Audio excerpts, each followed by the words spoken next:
So when we start having issues with those things, we often have issues with our like ability to have good posture, which we see in autism. With the W's that like my daughter has, very much related to connective tissue and structural stability of the body, POTS related to EDS and all of those things. So collagen and connective tissues are like wildly implicated in all of these things, and all of these things are connected, like the inflammation, there's like IBS, there's leaky gut, all of these things, like there's collagen and connective tissue in your GI system. So we know all of these things can kind of run together, and fibromyalgia, but how does that relate to neurodivergence? Again, we get back to the same spot where it's like, I would love to know that, right? I would love to know definitively, here's why.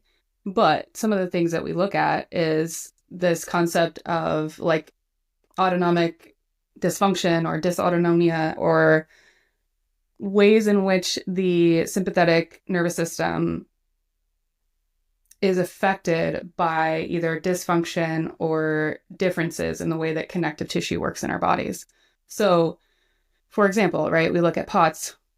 Again, like Maria was saying, there's a lot in the vasculature that causes our body to compensate hemodynamically. So to move our blood different places, that really helps to make sure when you go from sitting to standing, your blood pressure and heart rate adjusts to that positional change. But when you have POTS, your body maybe overcompensates. And so this, or undercompensates, right? So if you have a lack of autonomic tone in your vasculature, when you stand up, instead of your blood vessels constricting and helping to get that blood to go against gravity, they're kind of like, meh, we don't know if we want to.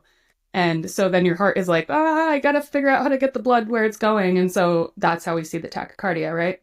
So that is just one example in one of these disorders, how connective tissue impacts the symptoms that we see.